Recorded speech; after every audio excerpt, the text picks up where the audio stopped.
Hello नमस्कार, welcome to Kargil news India में आस्था शर्मा। तो आइए आज की बड़ी खबरों पे नजर डालते हैं। केरल के 3 कुलपति आरएसएस प्रमुख मोहन भागवत के कार्यक्रम में शामिल हुए। मुख्यमंत्री और विपक्ष ने इस पर आपत्ति जताई, जबकि भाजपा ने उसका बचाव किया। बिहार में एक्सप्रेसवे के रूट में बदलाव को लेकर विवाद खड़ा हो गया है। नए रूट से 150 से अधिक घर, दुकानें और एक कॉलेज प्रभावित हो सकते हैं।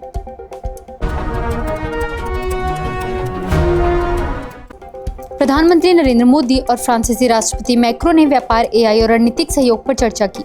दोनों देशों ने साझेदारी को नई ऊंचाइयों तक ले जाने का संकल्प किया।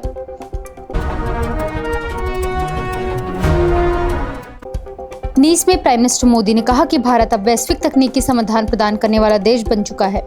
उन्होंने नवाचार और एआई में भारत की भूमिका को रेखांकित किया।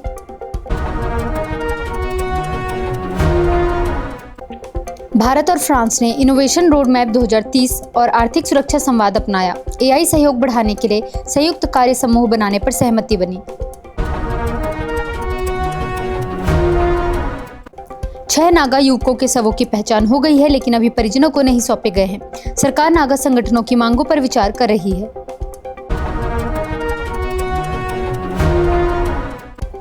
पुलिस ने प्रदर्शन की अनुमति दे दी है, लेकिन 800 लोगों की सीमा तय की है।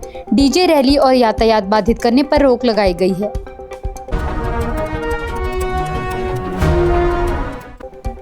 कृषि मंत्री शिवराज सिंह चौहान ने कहा कि ब्रिक्स का इंदौर घोषणा पत्र किसानों को केंद्र में रखकर तैयार किया गया है। उन्होंने इसे कृषि क्षेत्र के लिए महत्वपूर्ण पहल बताया।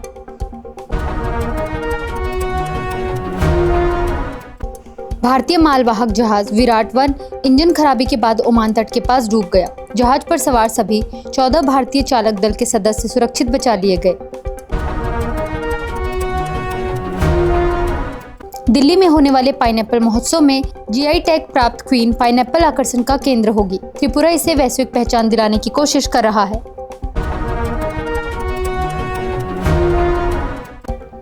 बागी सांसदों ने अलग राजनीतिक पहचान की दिशा में कदम बढ़ाए हैं। ममता बनर्जी खेमे ने किसी अलग गुट को मान्यता न देने की मांग की है।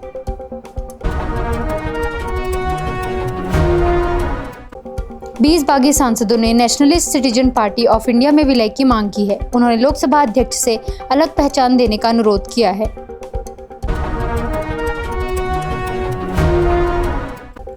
अभिषेक बनर्जी ने लोकसभा अध्यक्ष को पत्र लिखकर अलग गुट को मान्यता न देने की मांग की है। उन्होंने कहा कि कोई भी सांसद स्वयं को पार्टी का अलग धड़ा घोषित नहीं कर सकता।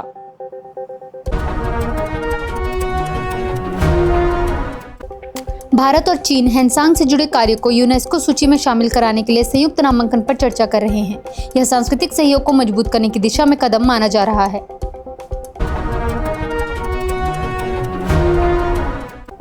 RGUHS ने कानूनी विवाद के बावजूद एक मेडिकल कॉलेज चेयरमैन को मानद डॉक्टरेट देने का फैसला किया है। विश्वविद्यालय ने कहा कि यह निर्णय राज्यपाल द्वारा गठित समिति की सिफारिश पर लिया गया।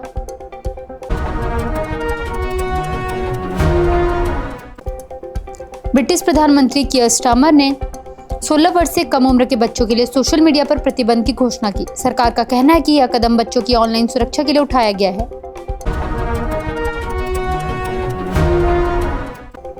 राष्ट्रपति डोनाल्ड ट्रंप ने अमेरिका और ईरान के बीच शांति समझौते की घोषणा की है। इसके तहत सैन्य कार्रवाई रोकने और स्ट्रेट ऑफ हॉर्मस खोलने पर सहमति बनी है।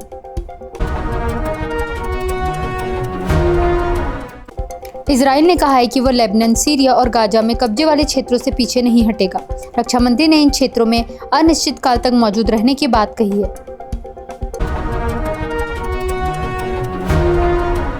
फ्रांस में G7 देशों के नेताओं की बैठक शुरू हो गई है। ईरान यूक्रेन युद्ध, एआई और वैश्विक अर्थव्यवस्था प्रमुख मुद्दे हैं।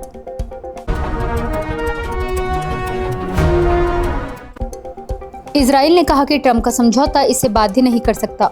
उसने लेबनान में सैन्य मौजूदगी जारी रखने का संकेत दिया है।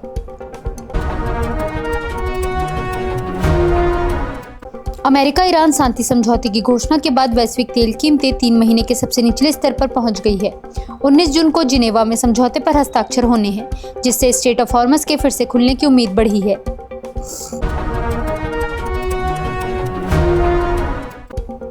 अमेरिकी राष्ट्रपति डोनाल्ड ट्रंप ने ईरान के साथ शांति समझौते की घोषणा के बीच अपना 80वां जन्मदिन मनाया।